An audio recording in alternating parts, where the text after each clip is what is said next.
नमस्कार, मी विशाखा माळी तुमचं स्वागत करते यशस्वी शाळेच्या यूट्यूब ऑनलाईन एज्युकेशन प्लॅटफॉर्मवर. तर आज आपण बघतोय कंबाईन घटक पूर्व परीक्षा 2024चे हिस्ट्री ह्या विषयाचे PYQ. तर ह्या अगोदर पण आपण बरेच PYQ कवर केलेले आहेत, तर ते तुम्ही यशस्वी शाळेच्या यूट्यूब चॅनलवर बघू शकतात. आणि आपण एक सेपरेट सगळ्या विषयांची प्लेलिस्ट पण बनवली आहे, तर त्या प्लेलिस्टमध्ये तुम्ही चेक करू शकता. त्याचबरोबर आपलं इंस्टाग्रामला देखील यशस्वी शाळा करून चॅनल आहे, अकाउंट आहे. त्याच्यावर आपण रील्सच्या माध्यमातून व्हिडिओ टाकत असतो, तर तिथे पण तुम्ही मला फॉलो करा. लिंक तुम्हाला मी या व्हिडिओच्या डिस्क्रिप्शनमध्ये देते. चला मग सुरू करूया आजच्या सेशनला. कंबाईन घटक पूर्व परीक्षा 2024ची हिस्ट्री ह्या विषयाचे प्रश्न. पहिला प्रश्न, सत्यशोधक जलसा ह्या कला प्रकाराशी पुढील कोण संबंधित नव्हते? आपल्याला नव्हते विचारलेलं आहे. तर होनाजी बाळा हे सत्यशोधक जलसाशी संबंधित नव्हते. भाऊराव पाटोळे, रामचंद्र घाडगे, ज्योतिराव फाळके हे सर्व संबंधित होतेस. खालीलपैकी कोणत्या आयोगाच्या शिफारशी अनुसार 1883 साली दुष्काळ संहिता तयार करण्यात आली? तर सर रिचर्ड स्ट्रॅची आयोग हे कमिशन तयार करण्यात आलं. पुढे बघूया. 1920 मध्ये स्थापन झालेला ऑल इंडिया ट्रेड युनियन काँग्रेसचे पहिले अध्यक्ष कोण होते? ऑल इंडिया ट्रेड युनियनचे पहिले अध्यक्ष होते लाला लजपत राय. पुढचा क्वेश्चन बघूया. आपल्याला इथे जोड्याला प्रश्न विचारलेला आहे, तर बघूया. 1899 गुराखी मुंबई जे लिहिलं होतं श्री लना जोशी यांनी. नंतर 1906 भाला पुणे जे भोपटकर यांनी लिहिलं होतं. 1907 हरिकिशोर यवतमाळ गीर. आणि 1909 देशसेवक नागपूर ब कोल्हटकर. आपलं उत्तर येतं आहे 3. पुढचा क्वेश्चन बघूया.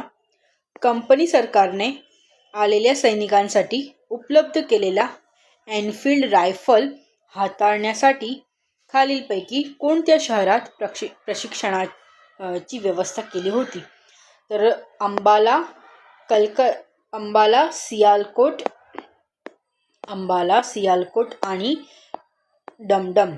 ACD आपलं उत्तर येतं आहे 3. पुढे बघूया. पंडित जवाहरलाल नेहरूंनी कोणत्या कायद्याचे वर्णन गुलामगिरीची एक नवीन सनद असे केले? तर भारत सरकारचा कायदा 1935.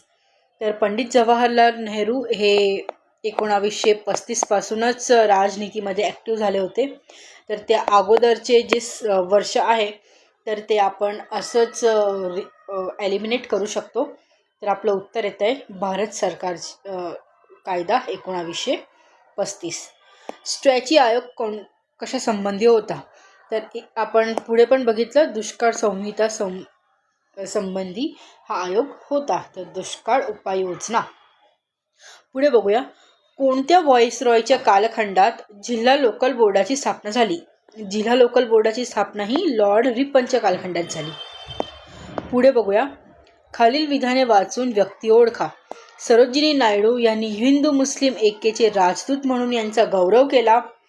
आणि मी प्रथम राष्ट्रवादी आहे, नंतरही राष्ट्रवादी आहे आणि शेवटही राष्ट्रवादी आहे असे विधान कायद्याच्या मंडळातील कोणी भाषण केले? तर ते भाषण केले मोहम्मद अली जिना यांनी. लास्ट क्वेश्चन बघूया. प्रार्थना समाजच्या माध्यमातून खालीलपैकी कोणकोणत्या सामाजिक कार्य करणाऱ्या संस्था स्थापन झाल्या? तर पहिली आहे सोशल लीग सर्व्हिसेस म जोशी. ही संस्था स्थापन झाली 1911 मध्ये.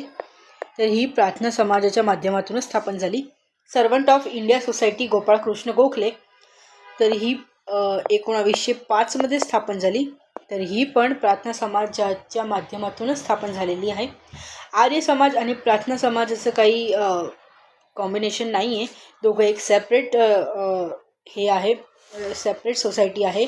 आणि आर्य समाजाची स्थापना ही दयानंद सरस्वती यांनी 1875 केली होती. तसंच बघूया आपण डिप्रेस्ड मिशन ची स्थापना ही वीरा शिंदे यांनी केली होती 1906 तर आपलं उत्तर येतं आहे ए, बी आणि डी. आपलं उत्तर येते 3. तर असेच नवनवीन व्हिडिओ पाहण्यासाठी यशस्वी शाळेचे यूट्यूब चॅनल सबस्क्राईब करा आणि इंस्टाग्रामला पण फॉलो करा. धन्यवाद.